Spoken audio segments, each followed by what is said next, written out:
The following video contains imagery not suitable for younger audiences. Parental discretion is advised. If you ask me what my favorite Legend of Zelda game is, I'd tell you it's Resident Evil 4. So naturally, you'll understand when I tell you that the best game in the Resident Evil franchise is Resident Evil 5.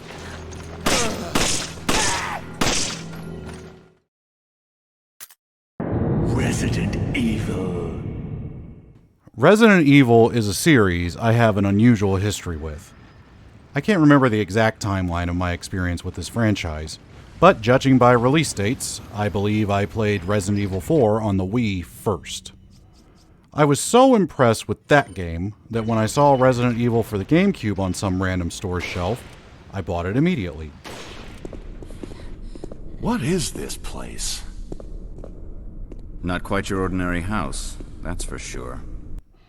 In those days, before the internet was widely used for everything, I didn't even know that the copy I bought was a remake of the original and not the original itself. You may say to yourself, I believe you were dumb enough to believe that if RE5 is your favorite in the series. But for all intents and purposes, Resident Evil Remake is a complete replacement of the original game, right down to the title. There was no indication of it being a remake of the original anywhere.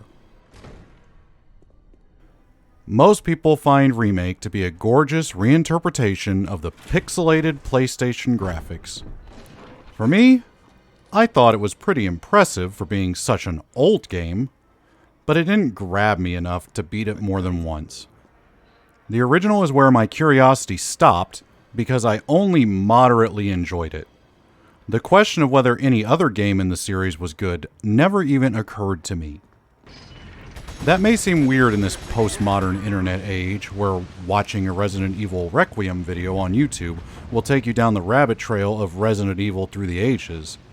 But as an idiot teenager, it really didn't bother me to know what happened in the gap between a great game I really enjoyed and the classic that spawned the series.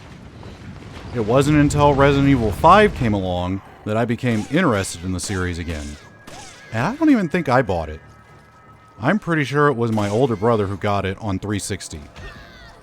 Between my older brother and my younger brother, we beat that game dozens of times, even to the point of doing an infinite rocket launcher run just as a victory lap for unlocking them. We enjoyed Resident Evil 5 so much that my little brother and I ran through Resident Evil 6 when it released. We even had a blast doing it, despite that game being unplayable trash that I cannot recommend because of weird, unskippable nudity issues. It's a bad game even apart from that, but it still has the best movement mechanics of any Resident Evil game, prior to Requiem, while allowing co-op, which automatically makes a game better so long as you're playing with a friend. Sure, the level design is atrocious, and the story is a complete mess, but that's not why the game is unplayable trash. The Deborah boss fight is. And for some reason, Ada thinks clothes aren't allowed in a robotic diving suit. Still, it's convenient that this game is universally hated, because the unanimous opinion of the internet is correct concerning it, just not entirely for the reasons commonly listed. And here's where my very casual interest in Resident Evil takes the forefront. I have absolutely no interest in Resident Evil 7 and 8. Taking the series back to its survival horror roots didn't appeal to me at all.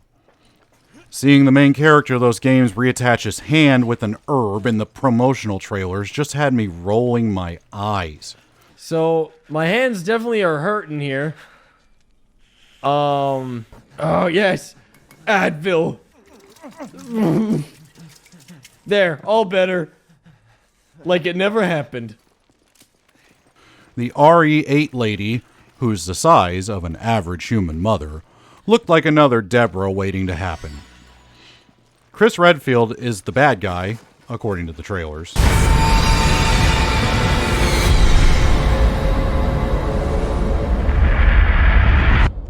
Chris?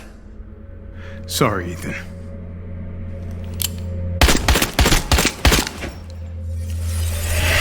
Why? Which he definitely is not, and you could tell that before the game ever released. So we already knew the story was dumb. I didn't trust Capcom after Resident Evil 6, and I didn't like the original Resident Evil that much to begin with. I will forever skip those two titles. Now, you may think all this is leading up to the release of the remake for Resident Evil 2, since that is what this video is supposed to be about. It's not, though. Nothing in the Resident Evil franchise interests me again until the Resident Evil 4 remake. When that was announced, I picked up Resident Evil 4 on the Switch for cheap to see if it was as good as I remembered before the remake released. And I really was not enjoying it. So I shrugged the whole series off again, thinking nostalgia had just blinded me. It took me about 2 years of occasionally picking up the Switch to play Resident Evil 4 to realize that the reason I didn't like the game that much was because of the horrible joystick sensitivity. The Wii edition of Resident Evil 4 is so much better than the GameCube edition because aiming with motion controls is instantaneous and instinctive. Resident Evil 4 was practically designed with a Wiimote and nunchuck in mind. I realized this at this spot at the gardens that I clipped while playing in handheld mode on the Switch. Look at how long it takes me to aim down to shoot this dog. There was enough time there for me to play a whole race on Mario Kart World. Enough time, in fact, for me to realize that I hadn't been factoring in how terribly slow my aiming was when trying to play the game before, which is why I was getting hit so much. I did proceed to beat it on Switch, but do yourself a favor if you want to play the original Resident Evil 4. Play the Wii edition, or mod the HD remaster with RE4 tweaks if you aren't fortunate enough to have access to the Wii edition. It boggles my mind that Capcom didn't port the Wii edition to the Switch.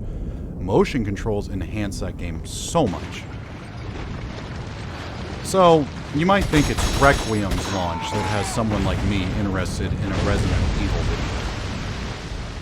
But no, I've just finally gotten to the point where I will be attempting a run of Resident Evil 4 Remake in the near future. I had no intention of buying Resident Evil 4 Remake until I'd beaten the copy of Resident Evil 4 I already had. So when I finally was close to the end of the original Resident Evil 4 and saw that Resident Evil 4 Remake was on sale, I grabbed Resident Evil 2 Remake and Resident Evil 3 Remake for dirt cheap along with it. And instead of jumping straight into Resident Evil 4 Remake, I decided to tackle Resident Evil 2 and Resident Evil 3 first, since Resident Evil 4 Remake is sure to spoil my experience of them.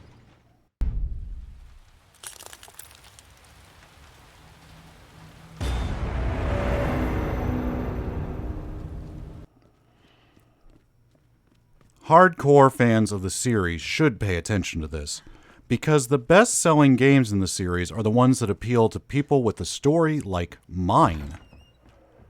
Not everyone who enjoys a Resident Evil game or two is looking to play every other game in the franchise.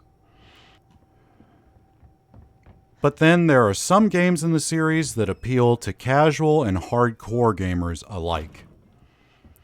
Resident Evil 4 is the most popular in the series. Resident Evil 5 is just the best. And Resident Evil 2 Remake is more popular than that today for some reason. I wanted to find out what that reason was. Is it just because Leon is the main character? Even if that's all that game has going for it, I like Leon, so it's already more appealing to me than Resident Evil 7 or 8. Now, let me be clear from the outset. Resident Evil 2 Remake is a great game. And if I can just praise the thing it does the best for a moment, in terms of replay value, the achievement system is incredible. When I loaded this game up, I already knew about the first and second run system, so I was expecting to play through it maybe 2 to 4 times. I don't go into these games expecting to play anything more than the standard difficulty, with Resident Evil 5 being a notable exception because it's awesome. But the achievements in this game did something amazing. It gave me an incentive to keep replaying the game. The unlockables don't even matter to me that much. Seeing that I have a completed playthrough where I never healed and didn't open an item box, while knowing that less than 10% of players accomplish that, makes me feel like a master of this game. These were real challenges that I would have never done without a push from the achievements. And I really enjoyed achieving as many of them as I could on standard difficulty.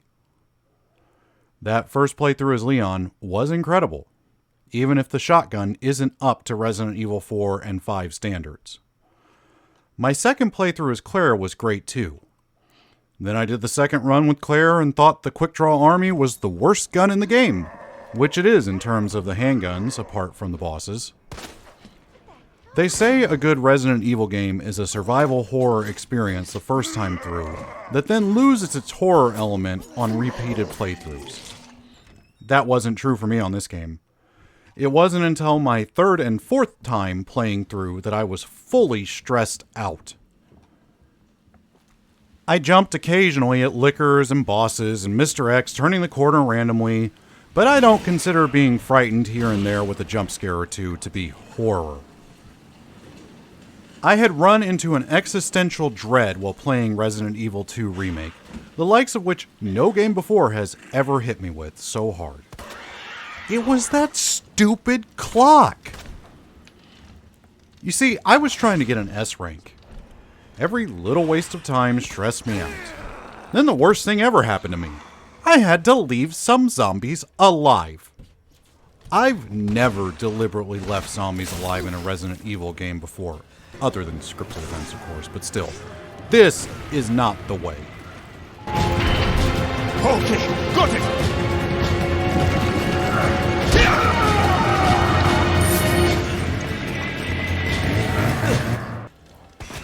I've enjoyed this game enough that I'm close to 10 playthroughs in already.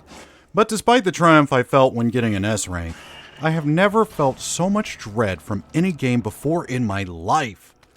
I was so terrified that I would reach the end of a run only to find I hadn't hit the 3-hour mark and would have to do it all over again to get an S rank. And before you ask the question, I was already asking myself why that was terrifying if I was enjoying the game enough to even attempt it in the first place.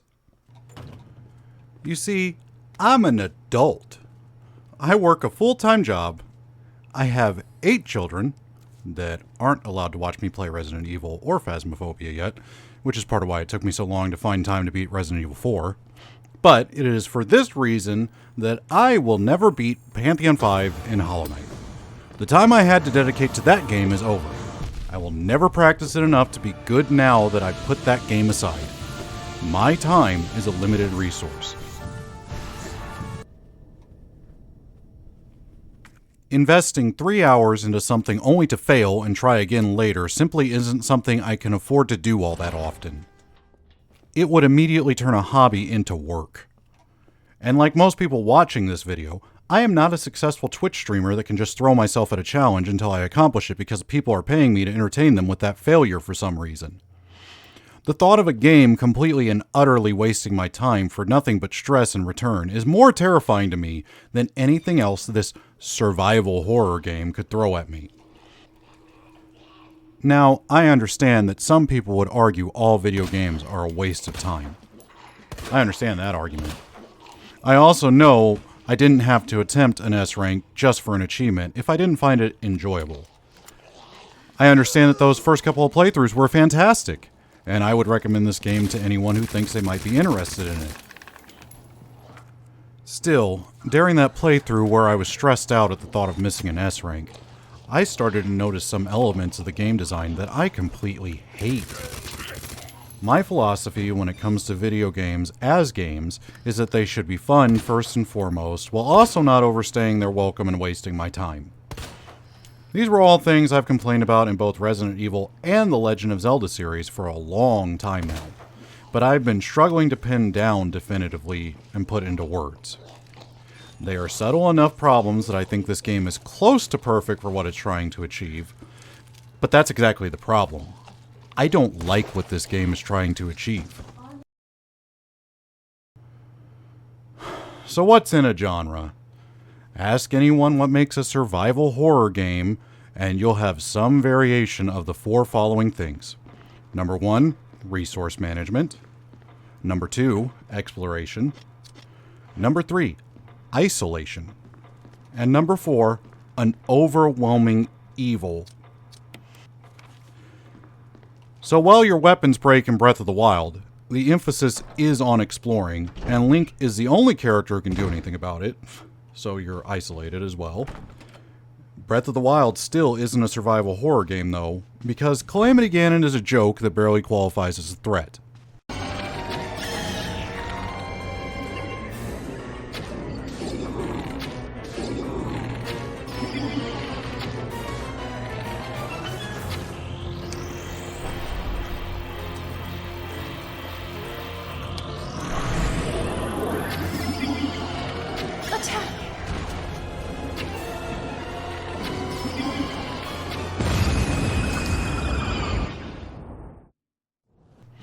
But not every Resident Evil game is survival horror either. People like to throw RE4 and 5 into the camp of action horror.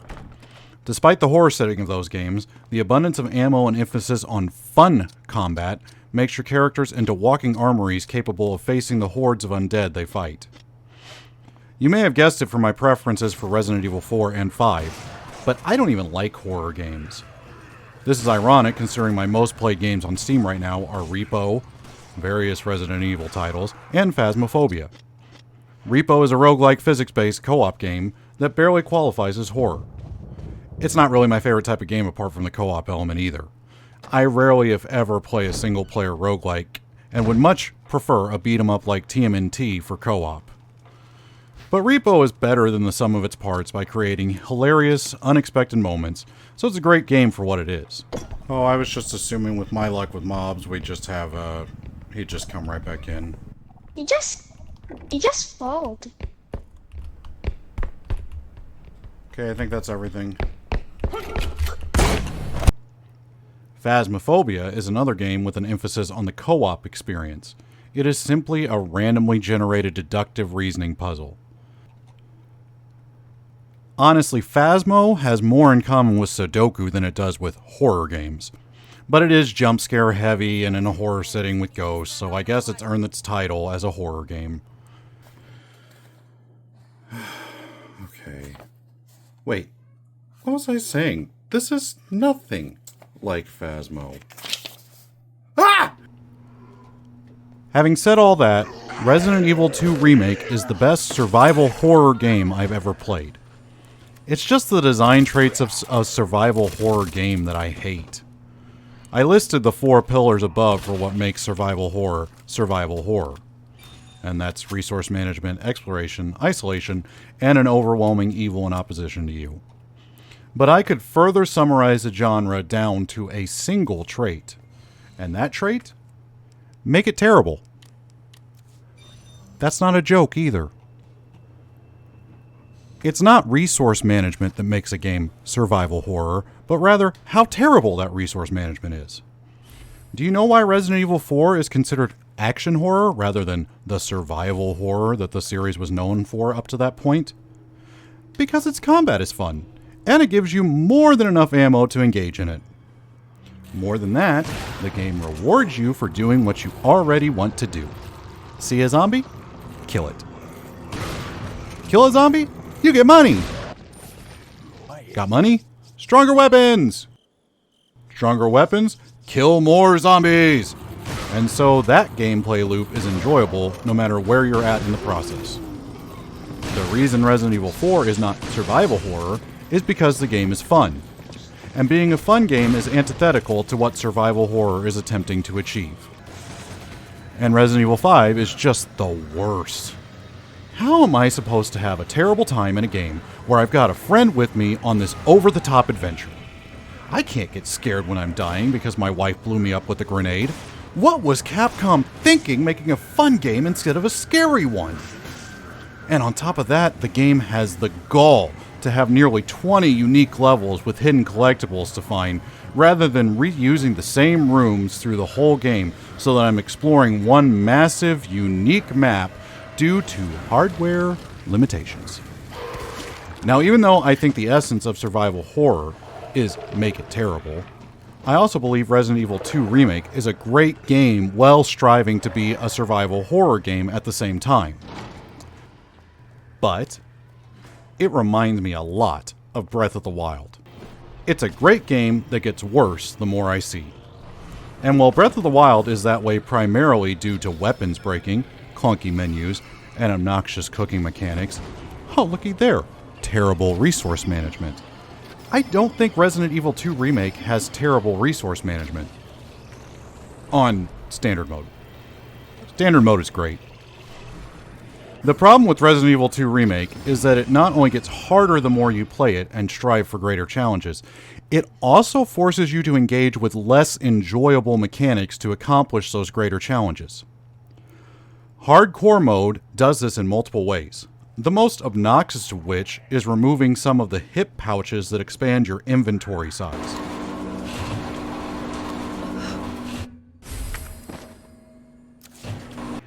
So while on standard difficulty you can easily carry 4 guns and healing items to spare into the last 2 boss fights, less space means less guns. More annoying than that is getting to those bosses, as key items take up inventory space until they can be discarded by using them at every possible point on the map. This makes inventory management a complete chore. The chest puzzle in the sewers, for example, requires 5 free slots to pick up a weapon and all key items at a dead end, along with a 6th slot taken up by the crank required to get there.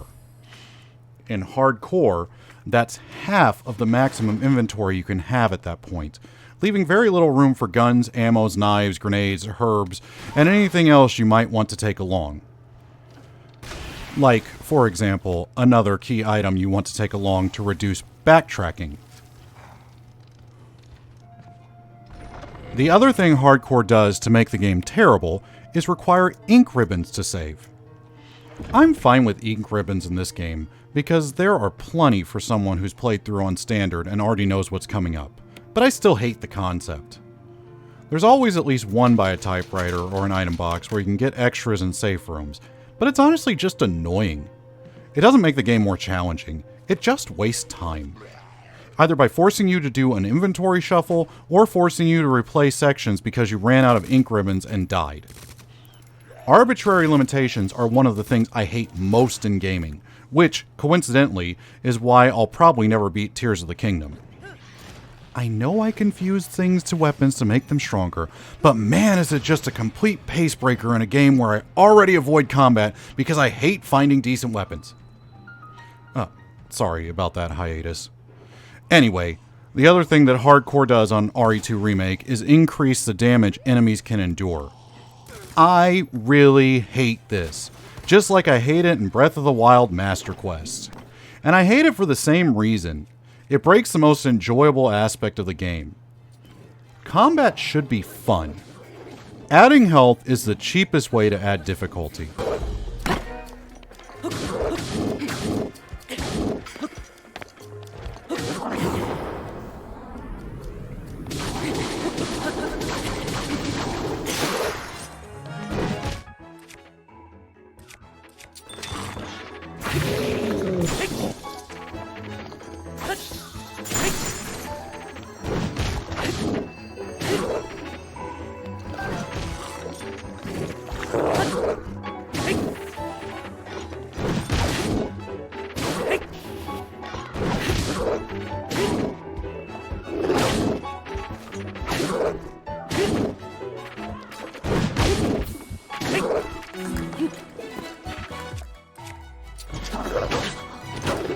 I know I've killed zombies with half as many rounds on standard.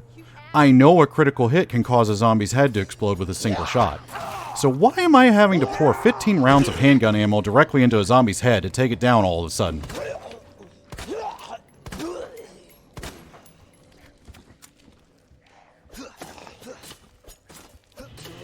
Make the enemies faster. Make them attack more often. Adjust their placement to make their attacks less avoidable, or to make them a harder shot. Add armor. Put more enemies on screen. I don't care if the combat is more difficult, it's just that increasing an enemy's health doesn't make the combat more difficult. It just makes combat a chore, and something you'd rather not do. Again, take Resident Evil 4 as an example. What's the funnest thing to do in that game? Shoot zombies. Resident Evil 4 rewards you for it. What does Resident Evil 2 Remake do when you kill zombies? Well, it does a lot before that happens. First, it keeps track of how much ammo and health you picked up and are holding. Then, it increases the amount of damage enemies can take and dish out.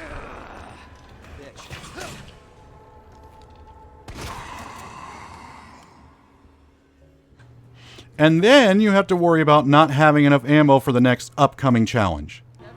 In the end, you gain nothing but a little bit safer room for the next time you come through. Killing zombies in rooms you have to come through again is a great idea for sure. But in order to beat the game as fast as possible and as efficiently as possible, you probably should just never shoot a zombie.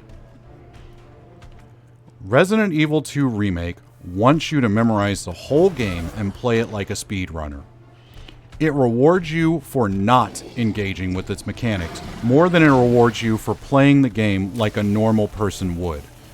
I.e., I see a zombie, I shoot. The new player gets down to 10 rounds in a handgun and dreads not having enough ammo for an unknown challenge coming up. The guy who's played through 10 times beat the bosses with just a knife. And do you know what the worst part about that is? Longtime fans of the series who juke every zombie, know every puzzle inside and out, and have never felt an ounce of fear other than failing to beat a clock while playing this game, will go online and lecture everyone about how this game is a great Resident Evil title because it's actually survival horror. And can I just complain about Resident Evil fans for a minute? Standard mode on this game is challenging while giving you enough supplies to kill everything and beat the game twice over. You do not have to listen to the people telling you to shoot out the zombies' legs and run from enemies in order to approach any Resident Evil game on standard difficulty. But the big difference between the remake and the original is that the margin for error is a lot smaller now. You're given just enough weapons and ammo to scrape by, provided you're careful, but there's rarely a surplus of anything, meaning you have to pick your battles carefully and make every shot count. And running away isn't the magical solution it used to be. Zombies can open doors and pursue you from room to room, which came as a bit of a shock when it first happened to me. So if you're like me and you prefer to clear out areas you know you're going to be traversing regularly, then you're in for a tough time. And make no mistake, combat is not an easy prospect in this game, but now escape and evasion is enough to give my arse a headache. Your running speed's a lot slower now, you don't turn as fast, and your field of vision's a lot more restricted. Corridors are generally tighter and enemies move faster, so dodging your way around them is a much tougher job. It doesn't help that they don't really have an attack wind up that you can disrupt, they just kind of lurch into you and start chomping down. The result is that you're going to get hit more often, and it's kind of frustrating because it feels like you're in a no-win scenario a lot of the time. You don't have enough ammo to fight, but your character's too slow and clunky to effectively dodge. Another thing that pissed me off was the lack of healing items, especially in the later stages when combat gets more intense and you start taking more hits. There's a real lull in health pickups around the final third of the game, so unless you've built up a decent stockpile, then you're going to be struggling hard. Obviously, you don't have to go guns blazing at every turn either, but as long as you pay attention and approach every encounter with caution, most of the mainline Resident Evil games will be more than manageable for a new player. All of the modern ones released after 4 will be. It's that approachability that makes Resident Evil such a consistent series, despite what all the "this game is actually survival horror" advocates will tell you. Make no mistake, Resident Evil 2 Remake is a fantastic game, right up there with the best of the series. And I'm not even opposed to playing it as a survival horror game. If you beat it on hardcore first, good for you. If you want to run the challenges and see if you can get the highest ranks, go for it.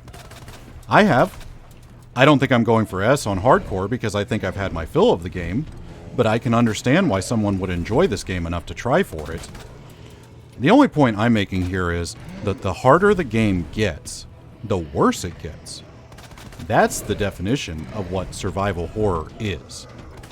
In that regard, Resident Evil 2 Remake is a perfect survival horror game.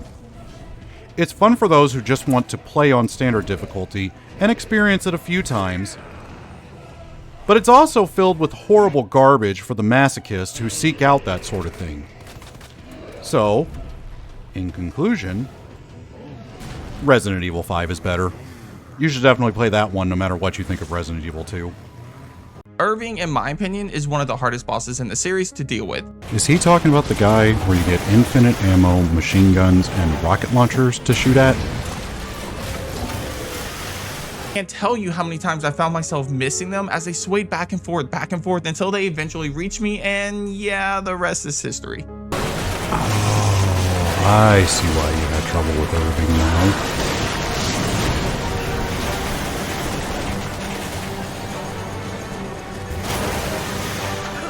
This is taking too long.